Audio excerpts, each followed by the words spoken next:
స్నేహితులారా, ఈ సమయాన్ని బట్టి దేవునికి వందనాలు తెలియజేస్తూ ఉన్నాను. ప్రేమపూర్వకముగా మిమ్మల్ని అందరినీ వాక్య ధ్యానంలోనికి ఆహ్వానిస్తూ ఉన్నాను.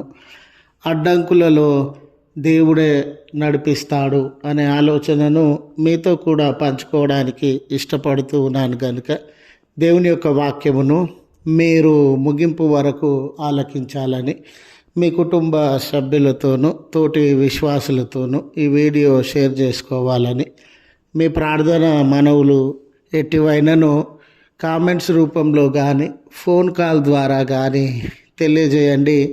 నమ్మకంగా మీ కొరకు ప్రార్థిస్తాము.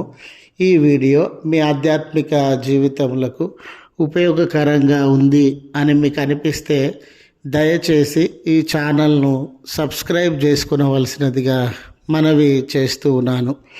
లేఖనము మత్తయి సువార్త 2వ అధ్యాయము 9వ వచనము. తూర్పు దేశమున వారు చూచిన నక్షత్రము ఆ శిశువు ఉండిన చోటికి ముందుగా వచ్చి నిలుచు వరకు వారికి ముందుగా నడిచెను. స్నేహితులారా, జీవితంలో ప్రతి ఒక్క వ్యక్తి ఒక గమ్యమును లక్ష్యాన్ని కలిగి జీవిస్తాడు. మనలో చాలామంది ఏదో ఒక గమ్యాన్ని కలిగి ఆ గమ్యాన్ని చేపట్టాలని, లక్ష్యాన్ని చేరుకోవాలని అనునిత్యము ఎన్నో రకాలుగా ప్రయత్నాలు సాగించేటటువంటి వారుగా ఉన్నారు. అయితే ఎవరు తోడున్నా, ఎవరు నడిపించేటటువంటి వారుగా ఉండినా గమ్యాన్ని చేరుకోవడము, లక్ష్యాన్ని సాధించడము అన్ని పర్యాయాలు అంత సులువైన విషయము కాదు. ఈ లక్ష్య సాధనలో ముందుకు సాగుతూ ఉండగా ఎన్నో అవమానములను, ఎన్నో అడ్డంకులను, సమస్యలను, కొరతలను మనము అనుభవించేటటువంటి వారంగా ఉంటాం. ఎవరికి జీవితం అనేది వడ్డించిన విస్తరి కాదండి. ఎన్నో అడ్డంకులను దాటుకొని గమ్యమును చేరాల్సినటువంటి అవసరత ఉండింది. చాలా సంతోషంగా, ఆనందంగా గమ్యాన్ని ప్రారంభించినటువంటి వ్యక్తులు మధ్యలో అడ్డంకులు, అవమానాలు ఎదురు అవగానే ఇవన్నీ మనకెందుకులే అని తమ లక్ష్యాన్ని విడిచి వెనుదిరిగేటటువంటి వారుగా ఉంటారు. ఇలాంటి తరుణంలో స్నేహితులారా, మీరు ముందుకు సాగండి. అడ్డంకులను జయించే శక్తిని, అడ్డంకులను దాటుకొని ముందుకు సాగే మార్గాన్ని దేవుడే కనబరుస్తాడు. దేవుడే సహాయము చేసి మీ లక్ష్యం చేరుకోవడానికి ఆయన కృప చూపుతాడు అనే విషయాన్ని ఈ లేఖన భాగంలో మనము గమనించేటటువంటి వారంగా ఉంటాం. చూడండి, ఈ జ్ఞానులు కూడా ఒక గమ్యం కొరకు వారి యొక్క సాహస యాత్రను ప్రారంభించినటువంటి వారుగా ఉండినారు. అది సాధారణమైనటువంటి లక్ష్యం కాదండి. వారు వేరువేరు దేశాలకి సంబంధించినటువంటి వారు. ఆ నక్షత్రమును చూచి రక్షకుడు లేదా గొప్ప రాజు జన్మించినాడనే సత్యాన్ని వారు గ్రహించినారు. ఆ సత్యాన్ని గ్రహించి ఆ రక్షకుణ్ణి లేదా ఆ గొప్ప రాజును దర్శించాలని సాహస యాత్రను ప్రారంభించినటువంటి వారుగా ఉండినారు. ఎడారి ప్రయాణము, దూర దేశము, ఆకలి దప్పికలు, ఎన్ని అడ్డంకులను దాటుకొని వారు ముందుకు సాగాల్సి వచ్చింది. ఎన్నో సమస్యలను, వ్యతిరేకతలను దాటుకొని వారు ప్రయాణము చేయాల్సి వచ్చింది. వారి అంచనా ప్రకారము ఆ గొప్ప రాజు మరి హేరోదు కుటుంబంలో జన్మిస్తారని హేరోదు యొద్దకు వారు వెళ్ళినటువంటి వారుగా ఉన్నారు. వారు ఏది గమ్యమని వెళ్ళినారో, ఏది లక్ష్య సాధన అని వెళ్ళినారో అది అనేక ప్రతికూల పరిస్థితులను కలిగి ఉన్నటువంటి సందర్భం.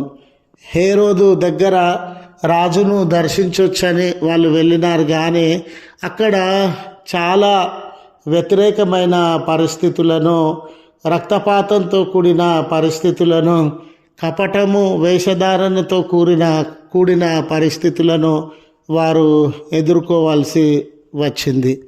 చూడండి, అయ్యో ఈ రాజుగారు కుటుంబంలో కూడా మనము ఈ లక్ష్యాన్ని చేరుకోలేకపోయాం, ఈ రాజుగారి దగ్గరికి వచ్చినా కూడా మన ప్రయాణము గమ్యము ముగించబడలేదు, మనము విజయాన్ని సాధించలేకపోయినాము అని వారు వెనుకకు తిరగలేదు. స్నేహితులారా, వారు ఆ రాజుగారిని విడిచి ఎప్పుడైతే దేవుని మీద ఆధారపడినారో, ఈ నక్షత్రము ముందుకు సాగుతూ ఉంది, ఇది దేవుని యొక్క గుర్తు అనే ఆ దేవుని యొక్క ఆలోచనలకి విధేయత చూపినటువంటి వారుగా ఉన్నారు. ఆ అడ్డంకులను అన్నిటినీ దాటుకొని రక్షకుని వారు దర్శించగలిగినారు. ఆ నక్షత్రము దేవుని యొక్క గుర్తని, ఆ నక్షత్రము దేవుడు కలుగజేసినాడని, అది మార్గాన్ని చూపిస్తూ మనకంటే ముందుకు కొనసాగుతూ ఉన్నది అని వారు గుర్తెరిగి దాని యొక్క కదలికలను అనుసరించినారో, దాని యొక్క కదలికల పట్ల విధేయత చూపినారో వారి గమ్యాన్ని చేరినటువంటి వారుగా ఉన్నారు. ఈ దినం నీ జీవిత ప్రయాణంలో, నీ లక్ష్య సాధనలో ఎన్నో అడ్డంకులు ఉన్నవని, వ్యతిరేకతలు ఉన్నవని, ఎంతోమంది వ్యక్తులు అవమానిస్తూ ఉన్నారని, ఎంతోమంది వ్యక్తులు డిస్కరేజ్ చేస్తూ ఉన్నారని నీ గమ్యాన్ని వదిలి వెనక్కి రావాల్సిన అవసరత లేదు.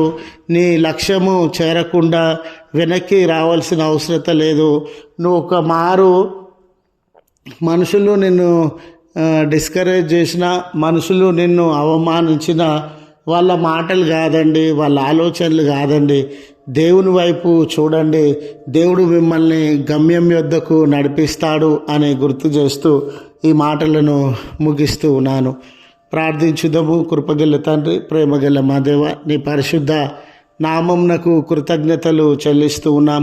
మమ్మల్ని అందరినీ ప్రేమించి మరొక నూతన దినాన్ని మాకు అనుగ్రహించిన విధానమును బట్టి మీకు కృతజ్ఞతలు చెల్లిస్తూ ఉన్నాం. ఈ నూతన దినాన మా జీవితములను నూతన పరచుకోవడానికి గొప్ప గొప్ప అవకాశములను, గొప్ప గొప్ప నిర్ణయములను మా జీవితాలలో అనుగ్రహించండి. ఈ నిర్ణయములు మా బ్రతుకును, మాటను, ఆలోచనను, లక్ష్య సాధనను చేరుకునేవిగా ఉండునట్లు నూతనత్వాన్ని అనుగ్రహించండి. ఈ దినపు దీవెనలతో మమ్మను దర్శించండి. ఈ దినాన జన్మదినమని, వెడ్డింగ్ యానివర్సరీస్ అని జరిగించుకొనిచున్న బిడ్డల పట్ల మీ కృప చూపండి. ఈ ప్రార్థనలు ఏకీభవించుచున్న బిడ్డలందరికీ మీ ఆశీర్వాదములను దయచేయమని, వారిలో ఉన్న కష్టములను, శ్రమలను, దుఃఖములను, భారములను తొలగించమని క్రీస్తు పేరట వేడుకొనుచు ఉన్నాము తండ్రి. ఆమెన్. తండ్రి, కుమార, పరిశుద్ధాత్మ త్రియేక దేవుని దీవెన మనకు తోడై ఉండి మనలను కాపాడునుగాక. ఆమెన్.